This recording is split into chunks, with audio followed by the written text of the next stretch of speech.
가만히 지켜보면 이제 화가 나는 거예요. 일본이 가난해졌다. 일본이 거지가 됐다. 차라리 이중가격제 도입하자. 외국인들한테 더 받자. 결국 일본에 살고 있는 평범한 직장인들은 상대적 박탈감을 느낄 것 같아요.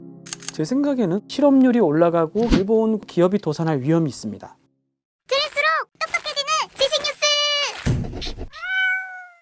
일본 사람들이 불친절해졌어요. 원래 오모테나시라고 외국인 관광객들에게 굉장히 친절하거든요. 왜 그렇지 생각해보니까 깜짝 놀랄 정도로 외국인 정말 많다. 일본인보다 외국인이 더 많은 것 같아요. 너무 외국 손님들이 몰려오니까 일단 힘들고, 이 외국인들이 일본을 너무 싸구려 취급을 하는 느낌이 드는 거예요. 早くうちから出ない確かにウェルカムなんですけれども 안녕하세요. 한국에 대해서 일본 경제를 가르치고 또 연구하고 있는 이창민이라고 합니다. 반갑습니다. 일본 사람들은 평생 가기 힘든 곳에 외국인들은 너무나 쉽게 호텔이든 음식점이든 비싼 음식점에서 비싼 샤브샤브 먹고, 그런 것들이 거기서 일하는 일본인들이 볼 때는 상대적 박탈감을 느낄 것 같아요.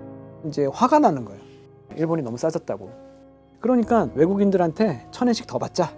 이중가격제 차라리 도입하자. 사실 말도 안 되는 얘기지만 이게 말이 되고 있다. 왜 그러냐면 오버투어리즘이라고 하죠. 일본에 외국인이 많이 왔던 게 2019년인데 그때 3,200만 명 왔는데 그때 수치를 지금 뛰어넘고 있거든요. 올해 아마 역대급 기록을 세울 것 같아요. 그러니까 사실은 일본에 살고 있는 평범한 직장인들은 좋은 게 별로 없죠.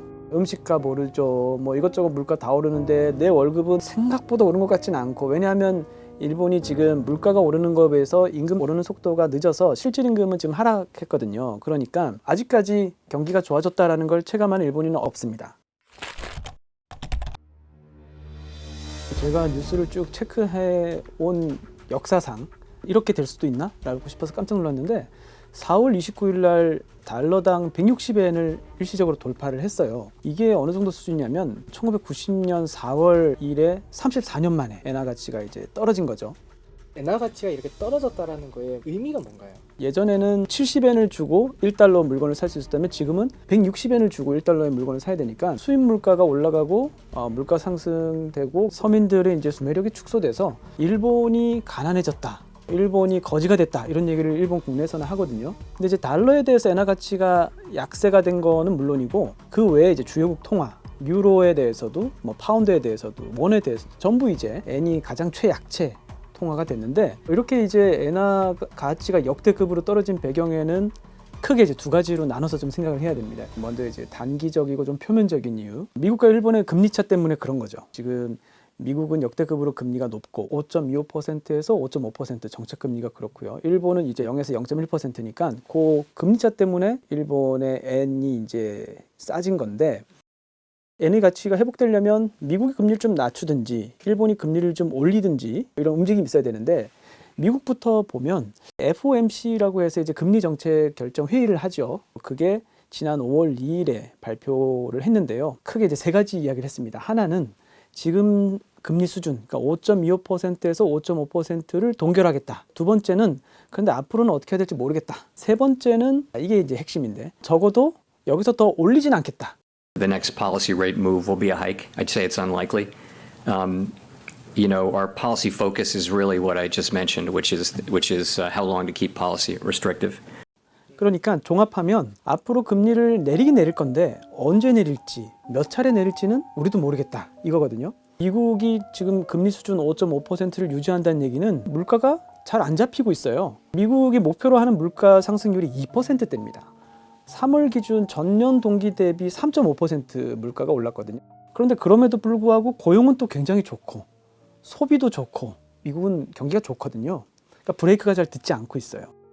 그런데 왜 앞으로 잘 모르겠다라고 했냐면 1년에 이 회의를 한 8번 정도 하거든요. 그 중에서 3월, 6월, 9월, 12월 요때 회의가 중요해요. 왜 그러냐면 FOMC 연준 위원들이 마음속으로 생각하는 향후 금리 수준을 점으로 한번 찍어봐 라 그래서 점을 찍어요. 그리고 우리가 점도표라고 하는데 그 점도표를 공개하는 게 3, 6, 9, 12월입니다. 근데 올해 3월에 공개된 점도표를 보면 금리 3번 내리긴 내릴 건데 약간 예전보단 좀 확신이 안 서라는 느낌이었는데, 지금 시장 반응은 어떠냐면 3번은 고사하고 2번? 1번? 아니면 아예 못 내릴 수도 있겠다, 이런 분위기거든요. 그러니까 이제 정말 세계 최고의 경제학자들, 경제 전문가들이 모인 집단인데 그들조차도 지금 한 달 앞을 예상을 못하는 그런 상황인데다가 연말에 대선이 있어서 지금 파월 의장이 부담감을 느끼고 있어요. 왜냐하면 금리를 내린다는 게 이제 경기를 활성화하는 거니까 바이든 대통령은 금리를 좀 내렸으면 좋겠다고 얘기하는데 트럼프는 금리 내리기만 해봐. 그럼 바이든 도와주는 거야. 라고 얘기를 하고 있기 때문에 지금 파월 의장이 괜히 움직였다가 정치적인 어떤 시그널로 비춰질까 봐 금리를 못 내리겠구나라고 생각을 할 것이다라고 지금 주변에서 보고 있어요. 그래서 이걸 감안하면 결국 미국이 12월 돼서 한번 내릴까? 그전엔 좀 어렵지 않나? 이렇게 이제 보고 있는 겁니다. 그래서 종합을 하면 지금 미국의 오픈 금리 수준이 떨어지긴 쉽지 않겠다. 당분간. 그다음에 두 번째는 장기적으로 구조적으로 엔이 점점 약해지고 있다라는 의견도 있어요. 그게 뭐냐면 2013년 무렵부터 해외 직접 투자가 굉장히 많이 늘거든요. 왜 그런가 들여다보면 2011년에 동일본 대지진이 있었거든요. 그래서 지진을 겪고 나서 일본 기업들이 이제 공급망을 재편하기 위해서 해외에 이제 생산 거점을 옮기는 이런 것들이 많아졌습니다. 그러면서 해외로 나가다 보니까 예전에는 일본이 제조업이 강했기 때문에 물건을 만들어서 수출해서 달러를 거기서 벌어서 메꿀 수가 있었는데 이제 제조업도 밖으로 나가고 있잖아요. 그게 이제 메꾸는 게 쉽지 않게 된 거죠. 그래서 구조적으로 엔이 수요가 감소하면서 엔의 가치가 점점 떨어질 수밖에 없는 구조다. 도쿄 외환시장은 엔저브레이크 기능 상실하지 않았나 싶은데 일본 정부는 이 문제 해결하기 위해 어떤 대안을 내놓고 있나요? 보통 이제 이 해결책이라고 하면 크게 한 3가지 정도 생각해 볼 수 있는데요. 첫 번째는 이제 구두 개입, 말로 하는 거고, 두 번째가 이제 외환시장에 직접 개입하는 거고, 세 번째가 이제 금리를 올리는 방법, 이런 게 있을 텐데요. 구두 개입은 이런 겁니다. 지금 이 외환 당국이 예의주시하고 있다, 지켜보고 있다. 비유하자면 이제 칼집에 칼을 뽑진 않고 이렇게 칼을 잡고만 있는 상태죠. 여차하면 나설 것이다. 그런데 외환 당국, 일본의 재무성과 일본은행의 구두 개입은 이미 약발이 떨어진 것 같아요. 여러 차례 구두 개입을 했음에도 불구하고 지금 엔의 가치가 더 떨어지고 있기 때문에 이거는 이제 더 쓸 수 없을 것 같고, 그러면 이제 두 번째 방법인 직접 개입 방법이 있을 수가 있겠죠. 외환시장에 직접 개입하는 거는 엔고 개입이 있고 엔저 개입이 있어요. 엔고 개입은 엔의 가치가 너무 높아서 이걸 좀 떨어뜨리는 개입이고요. 엔저 개입은 지금처럼 엔의 가치가 너무 낮아서 이걸 좀 끌어올리는 개입인데, 엔저 개입이 훨씬 어렵습니다. 이게 왜 어렵냐면 외환당국이 시장에서 엔을 빌려와서 그걸 외환시장에다가 팔고 달러를 사들이는 거예요. 일본 당국이니까 시장에서 엔을 빌리는 게 그렇게 어렵지는 않겠죠. 그런데 문제는 엔저 개입은 그게 안 된다는 겁니다. 왜냐하면 엔저 개입은 외환 당국이 가지고 있는 달러를 팔고 엔을 사들여야 되는데 일본이 달러를 찍을 수는 없잖아요. 그러니까 가지고 있는 달러를 다 팔면 바닥이 드러나는 거예요. 그러니까 엔고 개입처럼 무제한적으로 좀 할 수 있는 게 아니고 엔저 개입은 굉장히 주머니에 제한이 있어요. 그런데 지금 재무성이 가지고 있는 규모를 보면 한 180조 정도 가지고 있습니다. 거기서 이제 미국 국채를 다 팔아서 다 환율 개입하는 데 쓸 수는 없기 때문에 그 중에서 일부를 가지고 이제 해야 되는데, 문제는 이렇게 저도 그렇고 여러분도 그렇고 지금 이 규모를 알고 있잖아요. 이 알고 있다는 것 자체가 문제예요. 왜냐하면 뭐 일본 말고 예를 들어서 가상의 어떤 나라를 생각해보면 그 나라가 달러를 요만큼 가지고 있는데 통화 가치가 떨어져서 이제 방어에 나섰다. 총알은 정해져 있는데 저 총알을 다 쓰고 나면 통화 가치가 나락으로 떨어질 건데 라는 게 걱정되면 가지고 있는 통화를 빨리 팔아버리겠죠. 그러니까 실제로 정말 통화 가치가 떨어지기 시작하는 거예요. 이게 신흥국에서 일어나는 통화 위기거든요. 근데 일본은 뭐 그런 통화 위기는 일어나지 않겠지만 그래도 총알이라는 게 한정이 돼 있고 그래서 쓸 수 있는 한도라는 게 있는데 일본이 한번 썼습니다. 2022년에 1달러에 150엔 돌파했을 때 9조엔 써서 급히 방어를 한번 했습니다. 그런데 올해 4월 29일 날 1달러에 160엔으로 또 떨어졌을 때 갑자기 154엔으로 이렇게 반등을 한번 했거든요. 그래서 이제 사람들이 이건 또 개입한 거다. 5조엔 정도 개입한 거다. 라고 소문이 막 돌고 있었는데 5월 2일에도 다시 한번 157엔에서 153엔으로 이렇게 한번 또 반등했습니다. 또 개입한 거다. 이것도 한 5조엔 했다. 그래서 지금 소문이 9조엔에서 한 10조엔 정도 개입을 하지 않았을까? 이렇게 보고 있습니다. 그래서 재무성 당국자한테 물어봤어요. 개입했나요? 그랬더니 재무성 당국자가 노 코멘트 하겠다. 이렇게 얘기했습니다. 5월 말에 결과 나오거든요. 아마 제 생각에도 개입을 한 것 같습니다.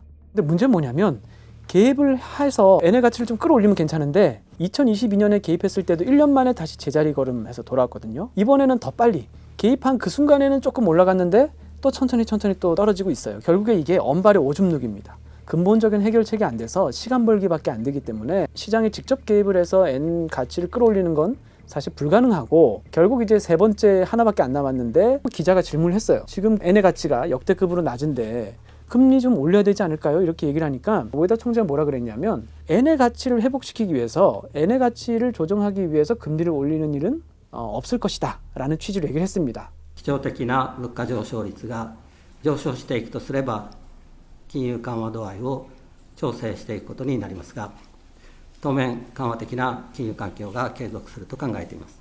우에다 총재의 뜻은 환율 시장이 개입해서 시장하고 일본은행이 줄다리기를 하지 않겠다 이 뜻입니다. 지금 시장은 전부 다 엔이 더 떨어지고 일본은행이 금리를 올릴 거야 하는데 베팅을 하고 있어요. 그래서 다 지켜보고 있거든요.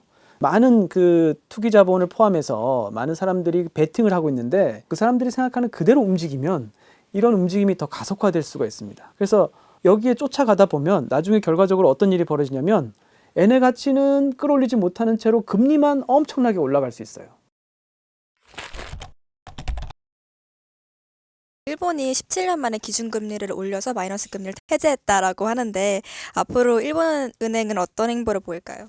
마이너스 금리 해제한 게 지난 3월이었습니다. 3월 달에 금리 정책 결정 회의가 있었는데 이때 마이너스 0.1%였던 금리를 0에서 0.1%로 이렇게 올렸습니다. 그러니까 17년 만에 금리 인상한 거예요. 일본은행이 목표로 했던 게 소비자 물가 상승률 2%였어요. 무슨 말이냐면 소비자 물가 상승률이 2%만 되면 내가 금리 정상을 하겠다 이렇게 얘기했는데 2%는 2022년 4월부터 달성이 됐거든요. 그러니까 2년 연속 지금 2% 이상 됐습니다. 그래서 작년에 금리 정상화 하라고 주변에 이야기가 많았는데 일본은행이 계속 고민하면서 안 했습니다. 왜 안 했냐면 물가가 상승을 하긴 했지만 이게 일본 경제가 좋아져서 상승한 건지 아닌지 좀 아리까리했던 거예요. 근데 기억을 해보시면 2022년부터 물가가 오르기 시작했는데 이게 왜 올랐냐면 코로나 리오프닝 하면서 이 수요가 갑자기 확 늘어나면서 공급에서 이 병목 현상이 좀 있었죠. 그러면서 공급 부족이 있었고 러시아 우크라이나 전쟁했죠. 중동 정세가 이제 전쟁 뭐 일어나고 이러면서 기름값 오르고 식량 가격 오르고 이러면서 소위 말하는 비용이 견인하는 인플레이션이 시작이 된 거예요. 그러니까 일본 경제가 좋아져서 인플레이션이 된 게 아니거든요. 일본의 입장에서는 일본이 정말 경기가 좋아지려면 임금이 올라야 된다라고 이제 생각을 하고 있었습니다. ぜひインフレ率を超える賃上げの実現をお願いしたいと。 그래서 작년 춘투가 굉장히 중요했는데 작년 춘투가 3.58% 임금이 올랐어요. 역대급이었거든요, 그것도. 그런데 고민 끝에 이건 아직 아니다라고 생각했습니다. 왜냐하면 일본 국민들 중에 대기업 다닌 사람은 한 30%고 중소기업 다닌 사람이 70%거든요. 그러니까 중소기업의 임금이 올라야지만 전반적으로 경기가 좋아졌다라고 판단할 수 있는 거죠. 중소기업이 한 2%대밖에 안 올랐어요. 작년에 이제 교양에 나오셨을 때 4월 달에 일본 춘투가 굉장히 중요하다고 하셨는데 4월 달에 하면 춘투 결과를 보고 일본이 완전히 이제 임금이 물가 상승을 견인하고 있다라는 거에 대한 확신을 가지면 이제 지금 정확히 일본의 춘투의 상황은 어떻게 됐나요? 네. 올해 춘투가 중요했는데 올해 임금 인상률이 5.28%. 더 중요한 거는 이제 중소기업 임금 인상률은 4.42%. 92년 이후 32년 만에 엄청나게 오른 거예요. 그래서 이걸 보고 이제는 정상화해도 되겠다라 그래서 마이너스 금리를 해제를 한 거죠. 그런데 이 마이너스 금리를 해제했다라 그래서 앞으로 이제 금리를 그럼 조금씩 올려가서 뭐 소위 말하는 금리 정상화의 수순을 밟을 것이냐라고 하면 저는 이거는 좀 어렵지 않을까라는 생각이 듭니다. 일본도 금리 정책 결정 회의를 하는데 4월 25일, 26일 날 회의를 해서 이제 발표를 했습니다. 뭐라고 얘기를 했냐면 기조적인 물가 상승이 있을 경우에 금융 완화 속도를 조절하겠지만 당분간은 완화적인 환경의 변화가 없을 것이다 이렇게 얘기했습니다. 이게 무슨 말이냐면 기조적인 물가 상승이라는 게 임금 상승을 뜻하는 거예요. 직관적으로 설명하면 이런 겁니다. 앞으로 임금 상승이 정착이 돼서 확실하게 임금이 계속 상승할 것 같으면 금리를 올리는 걸 한번 생각해 보겠지만 그렇지 않다면 당분간은 금리 올리는 일은 없을 것이다 이렇게 해석을 할 수가 있습니다. 올해 춘투에서 이제 임금 인상률이 5.28% 역대급으로 올릴 것이다 라고 말씀드렸는데 그럼에도 불구하고 일본은행은 마음을 놓지를 못하고 있는 거예요. 이게 정말 정착이 돼서 매년 이렇게 임금이 올라갈지 아니면 이게 임금이 올라가다가 또 어느 순간 가서 또 경기 침체에 빠질지 하는 그런 불안감이 있어서 금리 인상에 대해서는 조금 거리를 두고 있고 금리를 올리면 엔의 가치는 회복이 되겠지만 그 대신 실업률이 올라가고 기업이 도산할 위험이 있습니다. 그러니까 엔저로 인해서 이제 고물가의 고통이 있지만 그 고물가의 고통을 견디는 게 낫느냐 아니면 금리를 올려서 실업률이 올라가서 실업의 고통 어떤 게 더 차라리 낫느냐 비교를 하면 고물가의 고통은 모두가 나눠서 지잖아요. 그리고 결정적으로 일자리가 제일 중요합니다. 일자리가 있으면 고물가의 고통은 어떻게든지 버틸 수가 있어요. 그런데 일자리가 없는 고통은 정말 힘들죠. 그래서 일본은행이 택한 건 엔저 때문에 수입 물가가 올라가서 고물가의 고통은 있지만 그래도 섣불리 금리를 올려서 실업률이 치솟고 기업이 도산하는 이 최악의 시나리오는 막아야 되겠다는 생각이 강해서 아마 금리 인상을 섣불리 그렇게 빠른 속도로 하지는 않을 것이다. 굉장히 신중히 할 것으로 생각이 됩니다. 지금 30년 만에 이렇게 임금이 올랐다라고 하는 거는 젊은 세대 입장에서 보면 처음 겪는 거고, 그래서 지금 일본 경제를 놓고 보면 선순환의 구조로 들어가고는 있다. 지방의 최저임금을 올려서 인력 유출을 막을 수밖에 없는 거죠. 그런데 지방에는 빈집이 속출하는데 도쿄는 부동산 가격이 오르고 있습니다. 젊은 사람들이 넘어오니까 도쿄나 오사카는 블랙홀이 되는 거예요.